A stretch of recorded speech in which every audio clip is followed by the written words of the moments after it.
नमस्कार मित्रों, शास्त्र मंथन यूट्यूब चैनल में आपका स्वागत है। आज का विषय आपको कर्म योग का परिचय कराना है। तो क्या है कर्म योग? भगवान कृष्ण ने क्या बताया है कर्म योग के संबंध में गीता में? कृपया आखिर तक बने रहे। तो चलिए प्रारंभ करते हैं। जय पराजय, लाभ हानि और सुख दुख को समान समझकर उसके बाद युद्ध के लिए तैयार हो जा। इस प्रकार युद्ध करने से तू पाप को नहीं प्राप्त होगा। तेरा कर्म करने में अधिकार है, इनके फलों में नहीं। तू कर्म के फल प्रति आसक्त न हो या कर्म न करने के प्रति प्रेरित न हो। हे धनंजय, तू आसक्ति को त्याग कर तथा सिद्धि और असिद्धि में समान बुद्धि वाला होकर योग में स्थित हुआ कर्तव्य कर्मों को कर। समत्व ही योग कहलाता है। इस समत्वरूप बुद्धि योग से सकाम कर्म अत्यंत ही निम्न श्रेणी का है।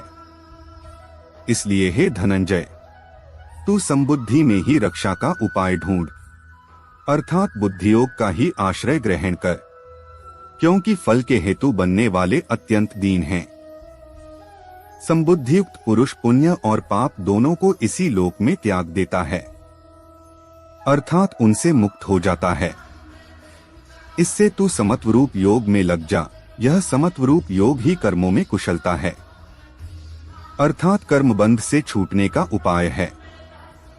तो अर्जुन कृष्ण से पूछते हैं, हे जनार्दन, यदि आपको कर्म की अपेक्षा ज्ञान श्रेष्ठ मान्य है, तो फिर हे केशव, मुझे भयंकर कर्म में क्यों लगाते हैं?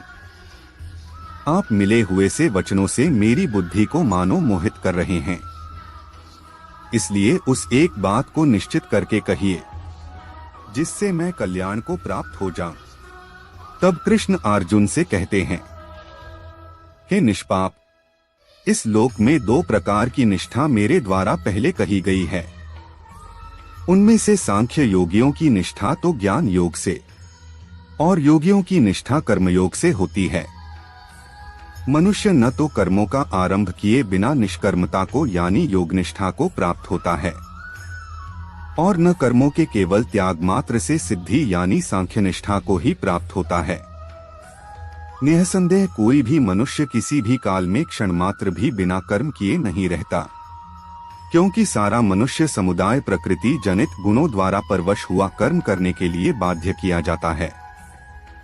जो मूढ़ बुद्धि मनुष्य समस्त इंद्रियों को हठपूर्वक ऊपर से रोककर मन से उन इंद्रियों के विषयों का चिंतन करता रहता है, वह मिथ्याचारी कहा जाता है।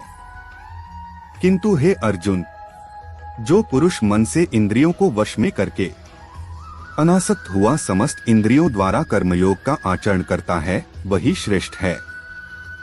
तू शास्त्र विहित कर्तव्य कर्म कर, क्योंकि कर्म न करने की अपेक्षा कर्म करना श्रेष्ठ है, तथा कर्म न करने से तेरा शरीर निर्वाह भी नहीं सिद्ध होगा। यह संवाद भगवान कृष्ण और अर्जुन के मध्य कर्म योग से जुड़ा हुआ था। इसे संक्षेप में कहा जाए तो वास्तव में कर्म व्यक्ति को नहीं बांधता, परंतु जब कोई व्यक्ति कर्म से आशाएं बांधता है, तब वह व्यक्ति कर्म पाश में बंधता है। इसलिए कर्म योगी बनकर कर्म करना चाहिए, अर्थात फल की अपेक्षा त्याग कर कर्म करने में रत रहना चाहिए। जो व्यक्ति फल की आशा त्याग कर कर्म करता है, वह कर्म योगी होता है।